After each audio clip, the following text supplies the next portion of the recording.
मोदी साहब तो देश को 1947 में पहुंचा दिया, कुछ बाकी नहीं रह गया। देश के हाथ में कटोरा है भीख मांगने के लिए।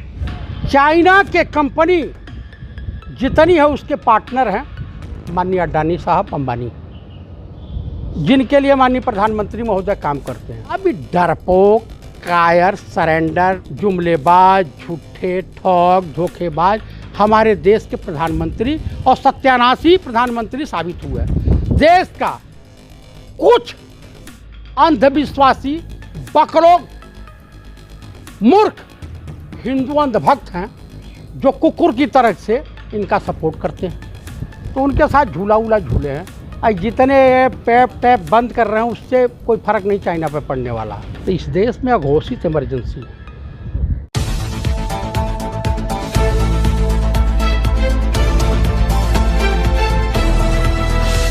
नमस्कार, मैं हूं आपके साथ अजद अली और आप देख रहे हैं एमजे खबर। आज बात करेंगे जीडीपी की, भारत की गिरती अर्थव्यवस्था की, जिसने पूरे देश के हालात बद से बदतर कर दिए हैं। वहीं दूसरी बात है चीन की, अब उसी को लेकर बात करते हैं। वहीं सबसे पहला बड़ा मुद्दा है कि आर्थिक स्थिति देश की। हमने लगाया था, आप बात करेंगे सामाजिक कार्यकर्ता बनारसी चाचा से। मैं आपसे ये पूछना चाहूँगा, जैसे कि प्रधानमंत्री नरेंद्र मोदी हमेशा चर्चाओं में रहते हैं, छोटी छोटी बातों को लेकर ट्विटर पर और सोशल मीडिया पर डालते रहते हैं। यहाँ की जो भी पूरे महीने में बात होती हैं वो मन की बात में कह देते हैं। लेकिन सबसे बड़ी बात ये है कि जो चीन से इतना बड़ा विवाद हो रहा है उस पर आज तक खुल के क्यों नहीं बोलते हैं प्रधानमंत्री? आखिर ऐसी वजह क्या है?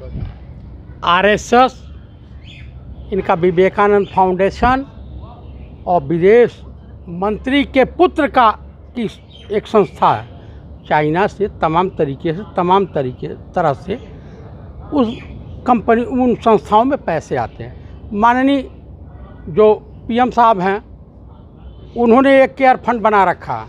उस केयर फंड में भी चाइना की तमाम कंपनियों ने और किसी न किसी मार्फत माल आया हुआ है।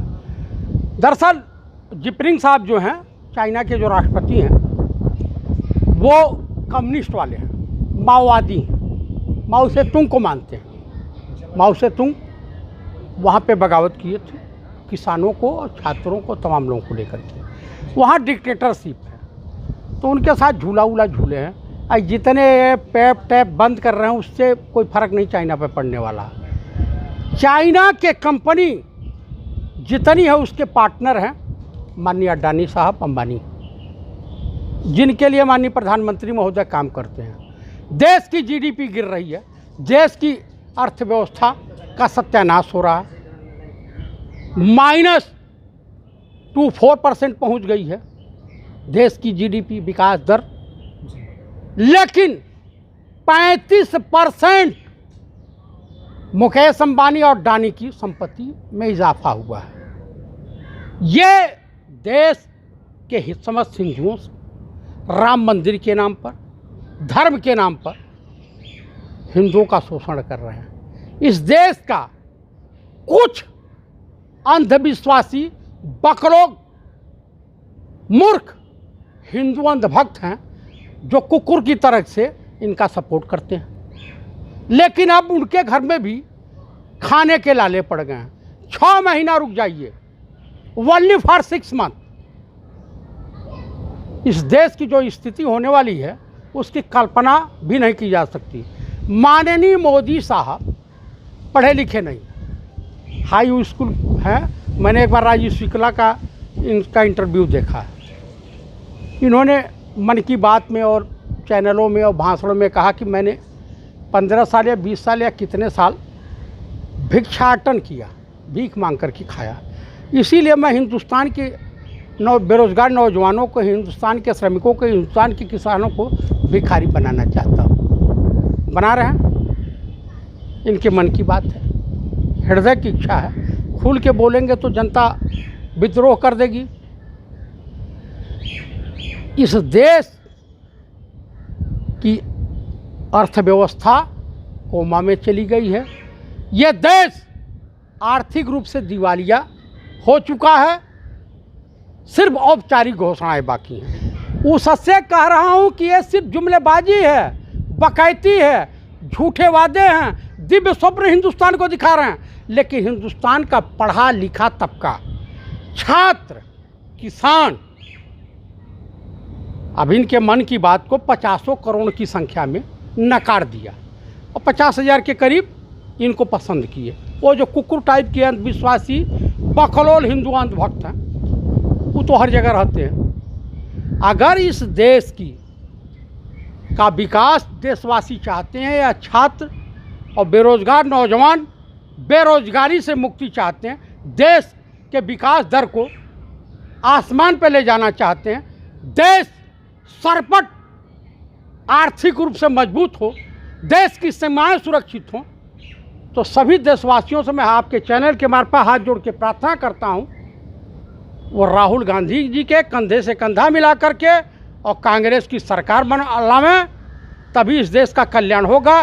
क्योंकि संघी मानसिकता या गैर कांग्रेसी सरकारें जब इस देश में जब भी आई हैं, चाहे वो जनता पार्टी की रही हो, चाहे जनता दल की सरकार रही हो, मोर्चे की सरकार रही हो, या एनडीए की अटल बिहारी वाजपेयी वाली सरकार रही हो, या माननीय मोदी जी की सरकार, इस देश की सीमाएं सुरक्षित नहीं रही, इस देश की आंतरिक सुरक्षा खतरे में पड़ी, इस देश को आर्थिक रूप से भयंकर नुकसान का सामना करना पड़ा। मोदी साहब तो देश को 1947 में पहुंचा दिया, कुछ बाकी नहीं रह गया। देश के हाथ में कटोरा है भीख मांगने के लिए। इसीलिए इस देश की तमाम सजोई हुई संपत्ति को औने पौने दामों पर अब बेच किसको रहे हैं? अडानी अंबानी को। अनिल अंबानी जो दिवालिया हो चुका है, उसको राफेल का फाइटर विमान बनाने का ठेका दे रखा। ये राफेल विमान जो आया है, इसका कुछ नहीं है। चाइना के मामले में आप सरेंडर कर चुके हो, घुटने टेक चुके हो, आपकी सरकार टेक चुकी है। आप सर्वदलीय बैठक में कहे कि हमारे देश की सीमाओं का कोई हनन नहीं हुआ है, चाइना नहीं आया है, हमारे देश के किसी पोस्ट पे कोई खतरा नहीं है, कोई कब्जा नहीं है। डिजिटल स्ट्राइक बहुत बड़ा आंदोलन है, इनको बंद करना है तो ये अमेरिका के जितने ऐप हैं बंद करके दिखावें। एक के बार वहाँ का राष्ट्रपति होंकेगा, इनकी हालत ख़राब हो जाएगी। समझ रहे हैं? अमेरिका का एक बार होंका तो फाइलेरिया की पूरी दवा पहुँचा दिए। तो भाई साहब, डरपोक, कायर, सरेंडर, मक्कार, जुमलेबाज, झूठे, ठग, धोखेबाज हमारे देश के प्रधानमंत्री और सत्यानाशी प्रधानमंत्री साबित हुए। हमारे देश में एक सनकी टाइप का बादशाह हुआ था, जिसे मोहम्मद बिन तुगलक के नाम से जाना जाता है इतिहास में। सेम उन्हीं के नक्श कदम पर चलते हुए ये भारत के लिए, आर्यावर्त के लिए, हिंदुस्तान के लिए, इंडिया के लिए संघी मानसिकता वाले माननीय प्रधानमंत्री महोदय श्रीमान नरेंद्र दामोदर दास मोदी जी ये सेकंड मोहम्मद बिन तुगलक साबित हो गया। अब जैसे कि बार बार जैसे चीन चढ़ाई करता है, पहले भी बहुत दिन तक चीन ने चढ़ाई की और लद्दाख के अंदर रहा। उसके बाद फिर परसों 2 दिन पहले अभी वो चढ़ाई की थी उसने। फिर उस टाइम पे भी केंद्र सरकार ने जो चीनी ऐप्स है वो बैन किए थे। इसके बाद अब फिर करीब पबजी समेत चीनी ऐप बैन किए हैं। क्या उससे चीनी सेना या चीनी सरकार झुक पाएगी भारत के सामने? नहीं झुक पाएगी भाई। आपकी जीडीपी विकास दर जो है एकदम धरातल में, रसातल में चली गई है।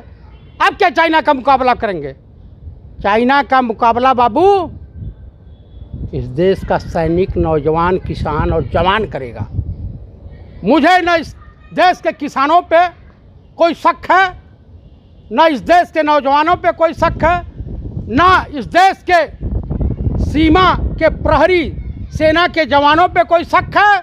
मुझे शक है इस संघी मानसिकता वाली माननीय प्रधानमंत्री श्रीमान नरेंद्र दामोदर दास मोदी जी की सरकार पे। ये देश को खंडित करना चाहते हैं, इस देश को आर्थिक रूप से गुलाम बनाना चाहते हैं। आखिर बार बार चीन हमारे देश में घुसने की कोशिश करती है, लेकिन चीनी सैनिक, लेकिन उसके बावजूद भी ना तो रक्षा मंत्री और ना प्रधानमंत्री किस तरीके का स्टेटमेंट या बयान नहीं दे पाते। आखिर इसके पीछे वजह क्या है? माननीय रक्षा मंत्री श्रीमान राजनाथ सिंह जी कहते हैं मैं छत्री हूँ। अब कौन से छत्री हैं मैं नहीं जानता। विदेश मंत्री जयशंकर प्रसाद जी पहले एम्बेसडर हुआ करते थे और चाइना के, चाइना को भली भांति जानते हैं, लेकिन मजबूर है, उनका लड़का वहीं से संस्था चलाता है, कौन सा संस्था है नाम नहीं याद आ रहा, उसमें तमाम तरीके से और तमाम वो फंडिंग किया है। चाइना इनकी बड़ी मदद किया है 2019 इलेक्शन जीतने के लिए, अपने ऐप और तमाम अपने टेक्निकल साधनों से यहाँ की ईवीएम हैक करके कांग्रेस भाजपा को जितवाया है, तो उसका एहसान है। इसलिए जब 370 ही समाप्त किए थे तो अमेरिका, इजराइल और चाइना की सारे पर कि ले जाओ बाप की संपत्ति ले जाओ, इसकी ज़रूरत नहीं है मुझे। अब जैसे कि बीजेपी आए दिन लगातार विवादित बयान देती है, इसी को लेकर और कांग्रेस ने क्या नाम फेसबुक ने बड़ा एक्शन लिया है, जिसमें जो बीजेपी के नेता हैं टी राजा, उनका जो फेसबुक अकाउंट है उनका वही बंद कर दिया है। उसमें हवाला दिया गया है कि ये हेट स्पीच तरह के डालते हैं। ये बताइए, इस देश में जो भी संघी मानसिकता का है, कौन नहीं हेट स्पीच देता? बताइए। एक वो है, कौन है, कपिल मिश्रा, यहाँ का पूर्व विधायक है, वो अपने आप को हिंदू हृदय सम्राट बताता है, ब्राह्मणों का मसीहा बताता है। उसकी बहन एक मुस्लिम लड़के से शादी की अभी हाल ही में, तमाम चल रहा है, फेसबुक, ट्विटर और तमाम जगह चल रहा है। मैं तो उसमें शामिल नहीं हुआ, तो मेरा उससे परिचय भी नहीं। दिल्ली दंगे में क्या कार्रवाई हुई उन सबों के ऊपर? जिस जज ने दिल्ली पुलिस कमिश्नर को आईना दिखाया, उसका रातों रात ट्रांसफ़र हो गया बेचारे का चंडीगढ़। तो इस देश में अघोषित इमरजेंसी है।